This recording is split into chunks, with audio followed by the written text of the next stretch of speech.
दोस्तों, इस कहानी को जरा ध्यान से सुनिएगा, क्योंकि यह कहानी आपके भविष्य को संवारने में काम आएगी। नमस्कार दोस्तों, दिल से स्वागत है आपका story line Hindi YouTube channel पर। एक छोटे से गांव में एक लड़का रहता था जिसका नाम अमन था। अमन बहुत होशियार था, लेकिन वह दिन भर खाली बैठा रहता था। पढ़ाई के बाद वह समय बर्बाद करने में लगा रहता था। कभी दोस्तों के साथ गप्पे मारता, कभी मोबाइल पर गेम खेलता, तो कभी बिना किसी वजह के सोता रहता। उसकी माँ उसे अक्सर समझाती, बेटा खाली मत बैठो, कुछ काम करो, सीखो, आगे बढ़ो। लेकिन अमन हर बार उनकी बात को अनसुना कर देता। अमन की आंखों में न कोई सपना था, न कोई उद्देश्य। वह बस समय के बहाव के साथ बहता चला जा रहा था, जैसे कोई नाव जो बिना मंजिल के समंदर में डुबकी लगा रही हो। उसकी मां की बातों का उस पर कोई असर नहीं होता था, क्योंकि वह मानता था कि आराम ही सबसे बड़ी सुख है। उसे लगता था कि जो लोग दिन रात मेहनत करते हैं वे बस अपनी जिंदगी की दौड़ में भाग रहे हैं, जबकि असली सुख तो आराम करने में है। लेकिन उसके भीतर की एक आवाज थी जो कभी कभी जागती थी, जैसे कोई छोटा सा ख्वाब जो उसे अपनी क्षमता को पहचानने के लिए उकसाता था, पर वह आवाज अक्सर दब जाती थी। गांव के ही एक किसान शिवराम चाचा हर दिन सुबह से शाम तक मेहनत करते थे। उन्होंने अमन से कहा, बेटा खाली समय इंसान का सबसे बड़ा दुश्मन होता है। अगर तुमने इस समय का सही उपयोग नहीं किया तो यह तुम्हारी सबसे बड़ी हार बन जाएगी। अमन चाचा की बातें सुनकर चुपचाप खड़ा रहा, लेकिन उसकी आंखों में कोई खास बदलाव नहीं आया। वह बस यही सोचता रहा कि ये सब बातें तो बड़े लोगों के लिए हैं, मुझे तो अभी आराम करने का पूरा हक है। उसे लगा कि शिवराम चाचा के कहने से उसकी जिंदगी में कोई खास फर्क नहीं पड़ेगा। वह खुद को इतना समझदार मानता था कि उसे अपने समय की कीमत समझाने की जरूरत नहीं थी। चाचा की बातें उसके कानों से निकलकर दिल तक नहीं पहुंची।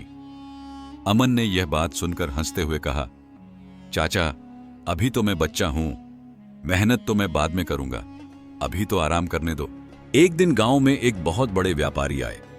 उन्होंने गांव के बच्चों को बुलाया और कहा, मैं ऐसे बच्चों को नौकरी दूंगा जो मेहनती हों और अपने समय का सही उपयोग करना जानते हों, लेकिन इसके लिए तुम्हें एक परीक्षा देनी होगी। यह सुनकर गांव के बच्चे बहुत उत्साहित हो गए। अमन भी इस परीक्षा में भाग लेने का सोच रहा था, लेकिन उसे लगा कि उसने कभी कोई नया कौशल नहीं सीखा, न कभी किसी चीज में मेहनत की। उसका मन यह मानने को तैयार नहीं था कि वह अब भी कुछ नया कर सकता है। उसके मन में यह ख्याल आया कि इतना दिन तो कुछ सीखा नहीं, इतने कम समय में क्या कोई नया कौशल सीख पाऊंगा। खाली बैठे बैठे और सोचते हुए उसने 2 दिन बर्बाद कर दिए। परीक्षा के लिए बच्चों को 10 दिन में अपनी पसंद की कोई एक चीज सीखनी थी, जैसे चित्रकारी, बागवानी, लकड़ी का काम या गाना। जब उसने देखा कि उसके दोस्त मेहनत कर रहे हैं तो उसे चिंता हुई।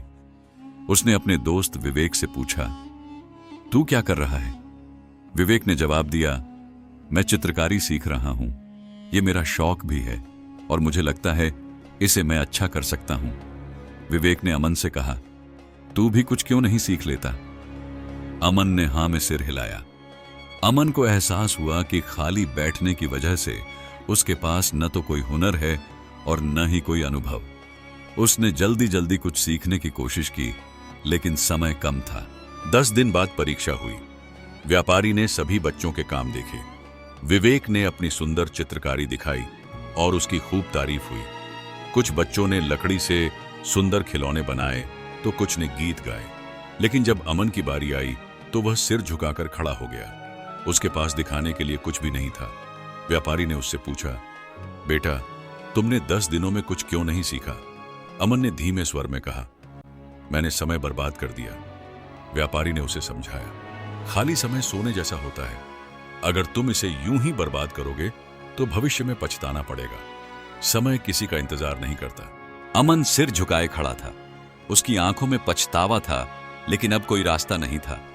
उसने महसूस किया कि यह सिर्फ एक परीक्षा नहीं थी, बल्कि उसके जीवन का एक अहम मोड़ था। अगर तुम समय का सही उपयोग नहीं करोगे तो यह तुम्हारा सबसे बड़ा दुश्मन बन जाएगा। व्यापारी ने कहा, तुमने जो समय गवाया वह कभी वापस नहीं आएगा। अब भी समय है, इसे बर्बाद मत करो। अमन को लगा जैसे वह सच्चाई के सामने खड़ा है। व्यापारी की बातों ने उसे अंदर तक झकझोर दिया। उस दिन के बाद अमन ने ठान लिया कि अब वह कभी खाली नहीं बैठेगा। वह हमेशा कुछ न कुछ जरूर करता रहेगा। उसने अपने समय को बेहतर तरीके से उपयोग करना शुरू कर दिया।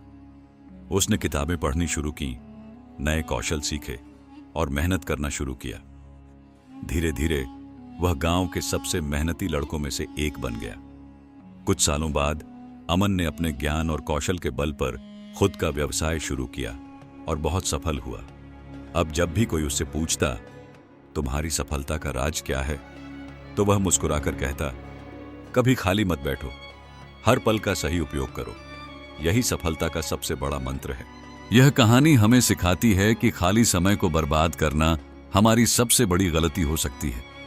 जिंदगी में जो समय अभी हमारे पास है वह कभी वापस नहीं आएगा, इसलिए समय का कद्र करें, कोई नई चीज सीखें, मेहनत करें और अपने लक्ष्य की ओर बढ़ते रहें। याद रखें, जो लोग खाली समय का सही उपयोग करते हैं वे ही सफलता की सीढ़ियां चढ़ पाते हैं। आज ही तय करें कि आप अपने हर पल को सार्थक बनाएंगे। तो दोस्तों, अब समय बर्बाद मत करो, उठो, अपने सपनों के लिए मेहनत करो और कभी खाली मत बैठो। दोस्तों, हमारा चैनल अभी नया है और इसे आपके सपोर्ट की जरूरत है। अगर आपको यह कहानी पसंद आई हो तो इसे लाइक करें, अपने दोस्तों के साथ शेयर करें और स्टोरी लाइन हिंदी को सब्सक्राइब करना न भूलें। आपके प्यार और समर्थन के लिए धन्यवाद।